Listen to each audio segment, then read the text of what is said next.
ఇది రామేశ్వర స్వామి దేవాలయం. దండపల్లి గ్రామంలో తూర్పున ఉన్న పురాతన దేవాలయం.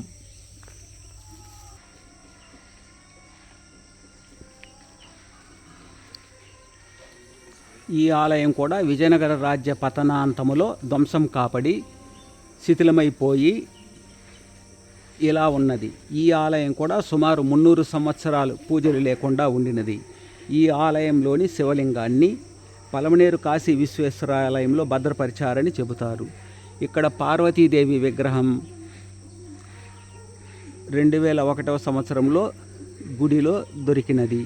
పరివార దేవతలు నంది ప్రతిమలు దొంగల పాలైనవి. తరువాత దేవి గ్రూప్ సంస్థ వారి ఆధ్వర్యంలో రామిరెడ్డి ధర్మకర్తగా గ్రామస్తుల భక్తుల దాతల సహాయ సహకారములతో ఈ ఆలయాన్ని తిరిగి పునఃప్రతిష్ఠ ప్రారంభములు 2019 సంవత్సరములో ప్రారంభించబడినవి. ప్రస్తుతం ఆలయంలో రామేశ్వరుడు, పార్వతీదేవి, నవగ్రహ దేవతలు, నందీశ్వరుడు నిత్య పూజలు అందుకుంటున్నారు.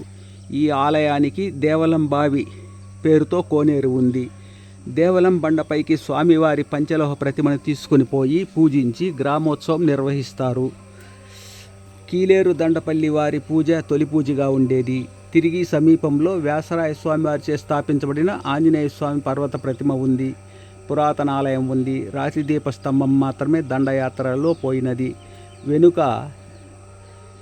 తూర్పున వేణుగోపాల స్వామి దేవాలయం శిథిలమైందని చెబుతారు. ఈ ఆలయంలో మహాశివరాత్రికి, కార్తీక దీపావళికి విశేష పూజలు జరుగుతాయి. నవగ్రహ దేవతలు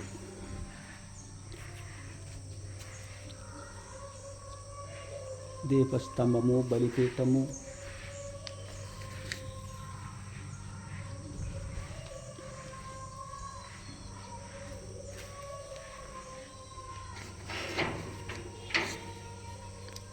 ಆಗೇಟ ಅತಿ ಹಿಂಡಿದೆ.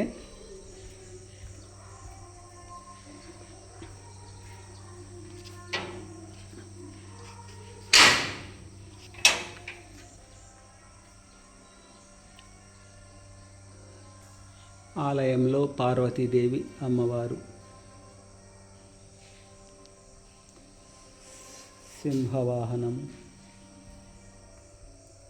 నంది ప్రతిమ, రామేశ్వరలింగము,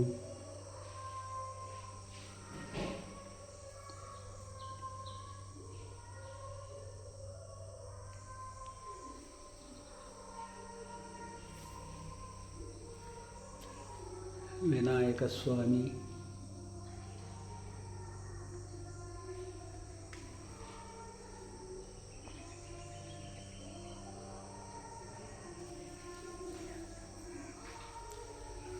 పార్వతీ పరమేశ్వరుల పంచలోహమూర్తులు,